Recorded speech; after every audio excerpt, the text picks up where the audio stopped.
Bonsoir, chers membres du jury. Je m'appelle Fadé Élisée, ingénieur et CEO de la startup UPLEC, une startup labellisée par l'État béninois, spécialisée en ingénierie biomédicale, technologie médicale, énergie solaire et les solutions informatiques. Notre mission est simple, sauver des vies grâce à la technologie africaine.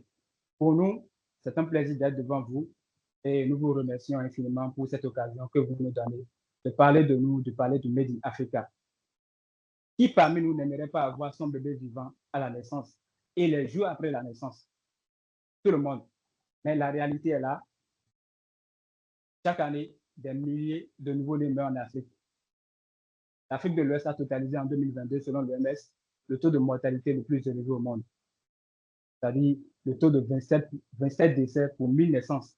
Et ces décès ont été causés par la prématurité des nouveaux-nés, l'hypothermie, le manque d'équipements médicaux adaptés, la difficulté d'accès à l'énergie électrique dans les centres de santé, l'implantation qui est très coûteuse et la maintenance qui fait défaut sur les équipements importés, qui prive les maternités de matériel adapté pour sauver les nouveaux-nés en cas de danger. Conscient de ce défi, mon équipe et moi avons développé une solution qui aujourd'hui est déjà installée un peu partout dans les centres de santé publics comme privés au Bénin. Et cette solution, c'est la table sur forme bébé Made in Africa. Cette table sur forme bébé qui a été brevetée par l'OAPI et qui est en cours de certification. Ce dispositif est utilisé pour réchauffer et réanimer les nouveaux-nés souffrant d'hypothermie dans les centres de santé publics comme privés, les bébés vulnérables, les bébés qui ont des problèmes de température corporelle. Donc, cet appareil est en mesure d'être utilisé dans les zones où on n'a même pas encore d'énergie électrique. À nos jours, nous avons déjà déployé 114 tables et solutions imbriquées dans les hôpitaux publics comme privés au Bénin, avec des milliers de nouveaux-nés sauvés et plus de 500 professionnels de la santé ont été formés à leur utilisation, avec un bon retour des utilisateurs qui nous encouragent chaque jour pour pouvoir continuer à améliorer ce produit, à innover encore pour sauver des nouveaux-nés. Ce qui différencie notre produit, notre innovation des équipements importés, c'est le meilleur prix que nous offrons, c'est l'utilisation qui est très facile, qui nous a été témoignée plusieurs fois par ces professionnels de la santé qui ont cette table-là dans les centres de santé. C'est la disponibilité de notre équipement. En 24 heures, vous avez déjà l'appareil chez vous, dans votre clinique, pour pouvoir sauver les nouveaux-nés. C'est la maintenance qui est très facile, moins coûteuse. C'est cet appareil-là qui est capable de maintenir une température stable pour les nouveaux-nés. C'est cet appareil-là qui est capable d'être utilisé sur l'énergie de la SV2E comme sur l'énergie solaire. C'est cet appareil-là qui est doté d'une technologie intelligente pour avertir les utilisateurs que la température du corps du nouveau-né tend vers la normale et avec sa fonctionnalité automatique. Notre vision, c'est de pouvoir améliorer cette table-là en ajoutant d'autres options, telles que l'autonomisation à 100% en énergie solaire, ajouter l'option ECG pour connaître la fréquence cardiaque des nouveaux-nés, pour connaître la saturation pulsée en oxygène de ces nouveaux-là. Et améliorer ce produit, c'est connaître le nombre de bébés qui passent chaque fois. C'est-à-dire, on va stocker les données, les analyser pour connaître le nombre de bébés qui passent sur la table. Et notre objectif, c'est de faire l'extension de cette table-là vers d'autres pays de l'Afrique de l'Ouest, passant par l'industrialisation, la certification internationale et d'équiper d'ici 2026 au moins 500 maternités en Afrique de l'Ouest. Avec le soutien des partenaires techniques et financiers, nous allons franchir ce cap et avoir un impact durable. Aujourd'hui, nous collaborons avec 4 entreprises béninoises qui sont dans la vente et la distribution des équipements médicaux.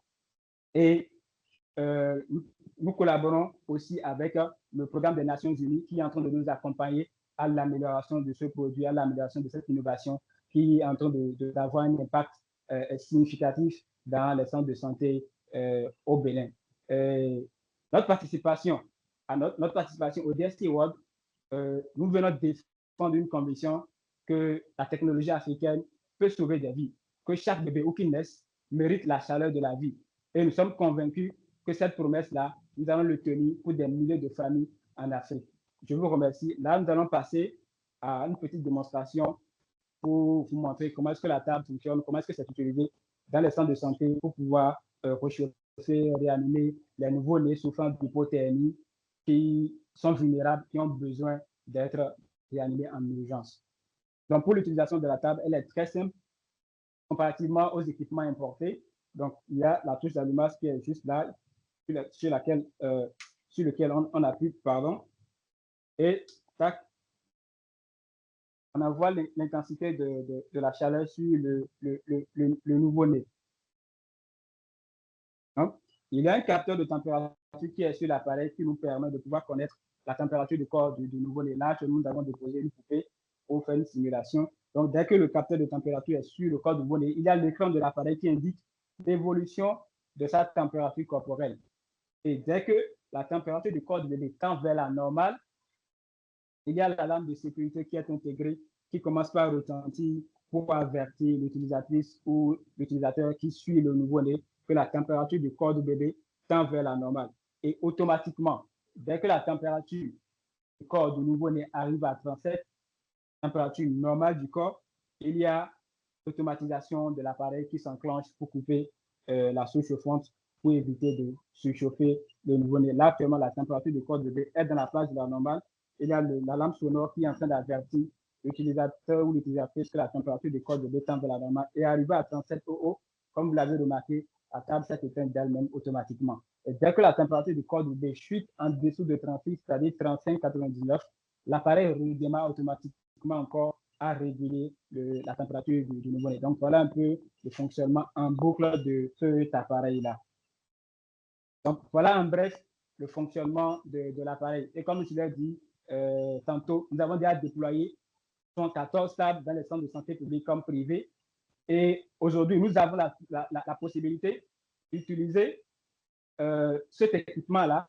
On a la possibilité d'imbriquer la solution, c'est-à-dire les tables importées qui sont en panne, on a la possibilité de pouvoir prendre notre solution et d'imbriquer ça sur les tables importées fonctionnelles, parce que les tables importées, à des moments donnés, il n'y a pas de pièces de rechange pour pouvoir les remettre fonctionnelles. Donc, grâce à notre solution, on arrive à imbriquer la solution de la table chauffante dans les tables importées qui sont en panne dans les centres de santé pour les remettre en état, pour les rendre utiles dans ce centre de santé-là.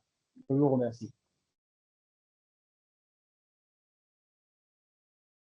Merci, Monsieur Badé, pour votre présentation. Personnellement, je trouve votre innovation vraiment brillante et je vous en félicite. Merci, École. Nous avons encore, bon là, nous avons quasiment 7 minutes pour le reste de la présentation. Du coup, avant de passer la parole aux collègues, je vais me prêter moi-même à l'exercice des questions. J'en ai plusieurs, j'avoue, hein. Je voudrais d'abord savoir, en fait, le besoin de température de chauffage, est-ce qu'il est identique pour tous les nouveau-nés? Non, non, ça dépend de l'état du bébé. Il y a des bébés qui naissent avec des températures qui sont à l'ordre de 32, 33, d'autres sont à 34, d'autres sont à 35. Donc, l'intensité de la chaleur qui est envoyée sur le corps du nouveau-né est envoyée en fonction de la température du nouveau-né. Ok, je comprends mieux. Deuxième question, à quoi fait la lumière qui s'allume sur Voilà, le bébé? c'est cette lumière-là qui envoie la chaleur en réalité. Ok, d'accord, c'est une lumière chauffante, c'est ça? Oui, c'est une lampe chauffante, exactement. Ok. Bon, ma dernière question avant de passer la parole aux collègues. J'ai remarqué que vous avez un dispositif qui s'adapte, suit l'évolution de la température du bébé pour pouvoir couper la lumière chauffante et tout. Je voudrais juste savoir, est-ce Oui. qu'il y a possibilité de monitorer tout ça en fait à distance par les professionnels de la santé? Est-ce qu'ils peuvent suivre ça sur un portable, par exemple, en fait, l'évolution de la température et autres? D'accord, exactement. Dans notre programme d'amélioration de la table chauffante, actuellement, nous sommes en train de travailler sur l'option d'avoir les paramètres de nouveau-né sur un téléphone portable via Bluetooth. Et pour le futur, nous sommes en train de vouloir développer une plateforme connectée qui va nous permettre de pouvoir avoir les données de la table c'est-à-dire les temps de fonctionnement, la température du nouveau-né à distance, étant dans nos locaux, grâce à une application utilisateur qui sera dans le centre, on pourra avoir toutes les données qui passent sur la table, sur une plateforme qui sera à notre niveau ici. Merci, M. Badé, pour ces éclaircissements. Chers collègues, si vous avez des questions, n'hésitez pas. Monsieur, je vous laisse la parole.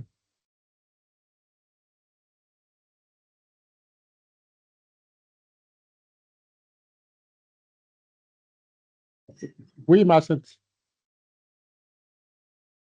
OK. Donc, bonsoir, Monsieur Élisée. Bonsoir. Brillante présentation. Le produit semble être innovant Merci bien. et je ne sais pas si je semble reconnaître quelques composants dont je semble reconnaître quelques composants dont je voulais avoir la certitude. L'écran qui est là, c'est un écran LCD, c'est ça? Oui, exactement. C'est un écran LCD. Un écran LCD. OK. Oui. Donc, je comprends déjà. L'autre, c'est un potentiomètre, c'est ça? Le bouton de l'autre Oui, côté? l'autre, C'est un potentiomètre. ici. Oui, c'est un Oui. potentiomètre pour pouvoir varier OK. l'intensité de la chaleur qui est envoyée sur le nouveau-né. OK, d'accord, c'est bon. Maintenant, vous avez dit que dans le dispositif, le capteur servait à pouvoir, comment on appelle, en tout cas, signaler la température à atteindre pour informer, comment on appelle, l'agent de santé. Ça veut dire quoi? C'est l'agent de santé qui vient arrêter le système, c'est ça? Ou bien ça s'arrête tout seul? Non, non, dès que le capteur de température est sur le corps du nouveau-né, le capteur de température recueille l'information du corps du nouveau-né qui est affichée sur Oui. l'écran. Ouais. D'accord? Et dès que la température du corps du bébé arrive à 36, il y a l'alarme sonore qui est intégrée, qui est dans l'appareil, qui commence à ressentir pour signaler à l'utilisatrice ou l'utilisateur que la température du corps du bébé tend vers la normale. Parce que là, la température du corps du bébé est déjà dans la tranche de 36 à 37. Et dès que la température du corps du bébé arrive à 37, automatiquement, l'appareil même coupe la source chauffante. OK, c'est ce que je voulais m'assurer. C'est ce dont je voulais m'assurer. OK, d'accord. Bon. Voilà. Ensuite, l'autre question que j'avais a été déjà posée par Arthur, à savoir l'option connectée. Vous avez parlé Oui. de Bluetooth, mais Bluetooth ne serait pas vraiment la solution idéale. C'est-à-dire que l'idée, c'est de vraiment faire une option connectée, bon, éventuellement même par Wi-Fi. Parce que si je comprends ce qui est derrière, c'est possible. Et l'idée, c'est un peu Oui, ce que vous voulez dire, Arthur, je pense, c'est que ce que vous voulez faire pour vous, on va dire la solution que vous voulez penser pour vous, il faut avoir une mini-solution comme ça au niveau de la clinique. Je suppose que je suis à l'hôpital, je suis de garde, oui. je peux avoir en fait en visuel directement l'état des différents équipements et éventuellement aussi Oui. recevoir une alerte directement sur l'écran. C'est-à-dire que ne Oui. pas, parce que, bon, je ne sais pas, le dispositif sonore, je ne sais pas quel bruit il va faire, je ne sais pas où va se trouver Oui. l'agent de santé, et peut-être que l'agent Oui. de santé peut être aussi loin, donc éventuellement un truc connecté, par exemple, si ça, sur son téléphone qui peut peut-être vibrer, un truc comme ça, ce serait quelque chose d'intéressant à voir. Donc globalement, D'accord. félicitations pour votre produit, et je vous souhaite bonne Merci. chance pour la suite.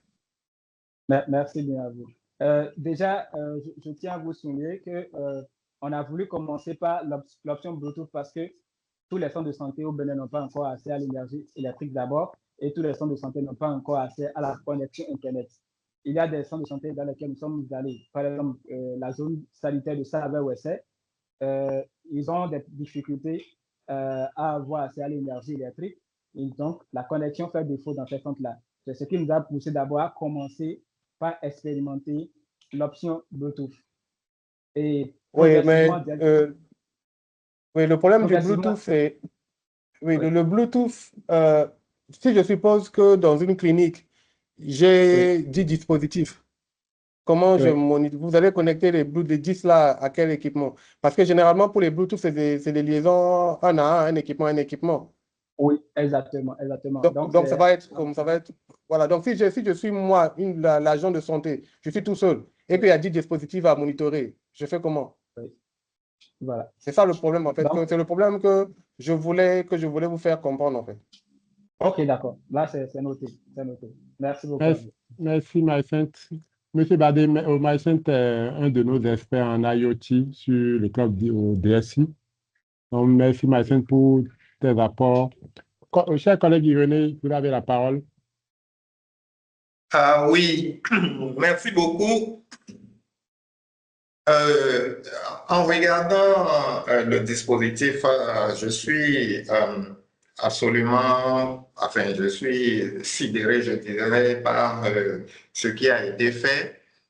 Néanmoins, en regardant la source de chaleur et le positionnement du bébé, j'ai l'impression, enfin, je vois que la lampe envoie directement la chaleur sur le bébé et on mesure la température du bébé dès qu'elle atteint 37 degrés. Ce que je voudrais savoir, c'est est-ce qu'il n'y a pas un risque, par exemple, que la surface exposée du bébé reçoive un peu trop de rayonnement et que cela pose un problème. Bon, j'imagine que et tout cela a été étudié, mais je voudrais quand même que vous me donniez une explication pour satisfaire ma curiosité, une curiosité de parent, je dirais. OK, d'accord. D'accord. Le bébé est allongé sur un matelas dont le tissu est un noir. Donc, c'est le matelas qui absorbe la chaleur parce que la face du nouveau-né reçoit la chaleur, mais le dos ne reçoit pas la chaleur. Donc, le matelas absorbe la chaleur et renvoie la chaleur vers l'extérieur parce que la chaleur qui quitte la touche chauffante, à un moment donné, il y a une partie qui est dissipée dans l'environnement. Donc, le matelas en noir permet de conserver la chaleur dans la zone de travail, dans la zone d'exposition du nouveau-né. OK, merci beaucoup. Merci, Monsieur Badé, pour votre présentation. On aurait Merci. aimé poursuivre un peu plus, mais malheureusement, le temps est écoulé. D'accord. Nous allons vous demander, en fait, ou nous vous suggérer d'essayer de parler un peu de votre solution autour de vous, parce que D'accord. la phase qui suit, c'est une phase de vote du public pour les OK, DSI d'accord. Awards. Du coup, ce serait Oui. intéressant de susciter un peu l'engouement du public avant les votes. Merci, Monsieur D'accord. Badé, C'est bon. encore pour votre magnifique présentation. Et Merci beaucoup. on se dit une bonne chance pour la suite. Merci bien. Merci.